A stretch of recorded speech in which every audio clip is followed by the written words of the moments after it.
The suburbs of Seattle in November carried a kind of quiet heaviness that never quite lifted. The sky stayed locked in a dull gray, as if the sun had forgotten the city entirely. Rain fell in endless sheets, tapping against windows, soaking into pavement, turning everything into a blur reflection of itself. It was the kind of weather that made people retreat inward, into their homes, into their thoughts, into the parts of themselves they usually kept hidden. The apartment complex where Liam Carter lived stood in the middle of that gray world, worn down by time and neglect.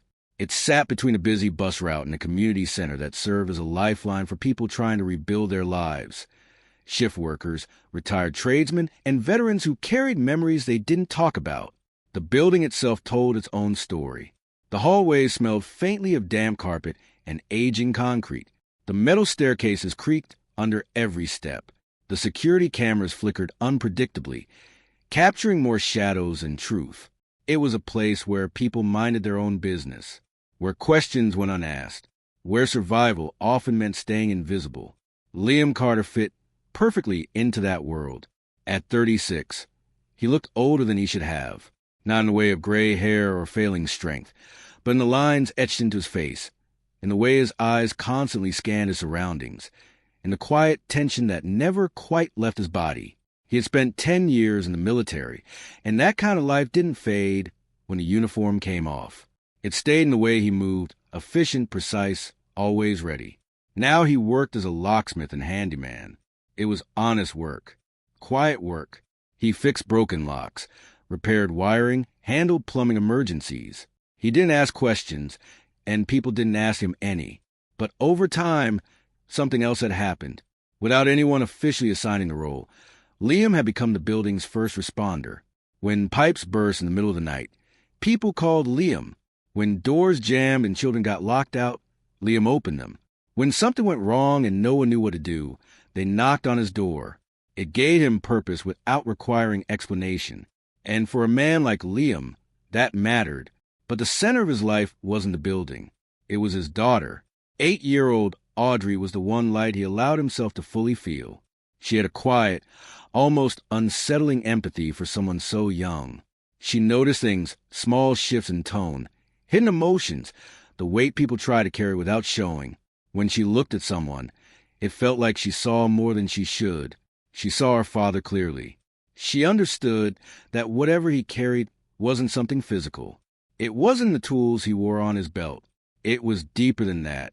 And though she never pushed him, her presence alone had a way of grounding him. On the 3rd floor of the building, something had begun to disturb the fragile peace. At first, it was just whispers. Residents mentioned a man lingering in the hallway near apartment 305. He appeared at odd hours, pretending to check his phone, standing too long by the elevator, always watching without seeming to watch. The security cameras caught glimpses of him, but never clearly. His face was always angled away, hidden just enough to avoid identification. It was the kind of thing people noticed but didn't act on. Not yet, because danger, when it first appears, rarely feels real. It belonged to someone else. Someone like Serena Whitmore. Serena lived in apartment 305, though most people in the building didn't know her real name. She kept to herself, moving quickly, speaking little, always aware of her surroundings. Even when she sat still, her mind never stopped working. It processed everything, patterns, details, inconsistencies, like a machine built to uncover truth. 5 years ago, she had been one of the most respected investigative journalists in the country. Her work had exposed corruption, toppled powerful figures, forced reforms. Her byline had meant something, until it didn't. The story that ended her career had seemed perfect at the time. Operation Harrier, a covert military operation that had gone wrong. Her sources had been convincing. The evidence had looked solid. The narrative had fit together seamlessly. But it hadn't been true. Not entirely. Over time, cracks had begun to form. Sources changed their stories. Details stopped aligning. And as Serena dug deeper, she uncovered the truth that would haunt her for the rest of her life. She had been used. Someone had fed her false information, carefully constructed and deliberately misleading. They had weaponized her credibility, her ambition, her drive for truth, and she had published it. The consequences had been devastating. A man named George Mason, a soldier, a good man, had taken his own life after fallout. His name had been dragged through the mud, his reputation destroyed. He had been Liam Carter's best friend. Serena had tried to fix it. She had issued statements, attempted retractions, explained that she had been misled, but it didn't matter. The damage was permanent. In the digital age, mistakes didn't fade. They lingered forever. Her career collapsed. Her reputation shattered.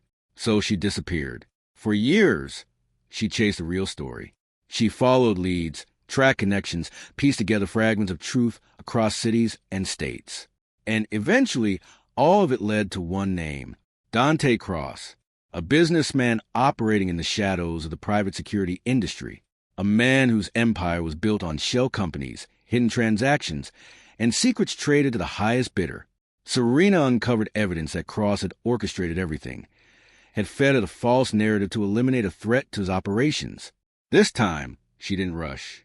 She collected proof, an encrypted hard drive, recorded conversations, financial trails, every piece carefully hidden, protected. But gathering the truth came with a cost. Cross knew someone was getting close, and he had started looking for her.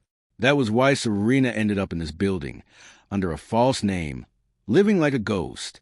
But ghosts can still be found, and the man in the hallway was getting closer. Meanwhile, Liam remained unaware of the full truth. He knew Serena as the quiet woman in 305.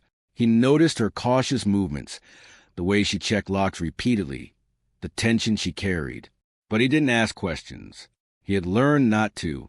That changed the night of the fire. It started small, a faulty wire in the kitchen, a spark, a flicker of heat. But in an aging building like this, small problems didn't stay small for long.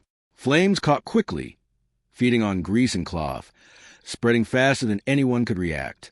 Smoke poured into the hallway. The fire alarm screamed. Liam was already moving before most people understood what was happening. By the time he reached the third floor, the air was thick with smoke.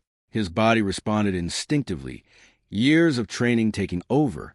He forced the door open, dropped low beneath the smoke, and navigated the apartment like he had been there 100 times before. Serena was on the floor, coughing, her hand bleeding from a deep cut. Liam didn't hesitate. "Stay low," he ordered, his voice calm, controlled. He wrapped her in a jacket, cut the power, extinguished the flames with practiced efficiency, every movement precise, every action deliberate. Then he carried her out through the fire escape and into the cold night air. Only when they were safe did Serena look at him clearly, and everything changed. Recognition hit her instantly. "You're Liam Carter." For a moment, time stopped. Liam froze. The name hung between them, heavy with everything it carried: anger, loss, betrayal. He knew exactly who she was, and she knew exactly what she had done. For a long moment, Liam didn't respond. The rain fell harder around them, tapping against metal and concrete, filling the silence that stretched between past and present. Serena's breathing was uneven, her injured hand trembling despite the bandage he had wrapped tightly around it. But it wasn't the pain that shook her. It was him, Liam Carter, the man whose life had been shattered by a story she had written, the man whose best friend had died because of it, and the man who had just saved her life without hesitation. Liam's jaw tightened, every muscle in his body coiled with tension. The memories came back fast, too fast. George Mason's voice, his laughter, the last conversation they had shared before everything fell apart, the headlines, the accusations, the silence that followed, the loss. It was all there just beneath the surface. But Liam didn't lash out. He didn't accuse her. He didn't demand an explanation.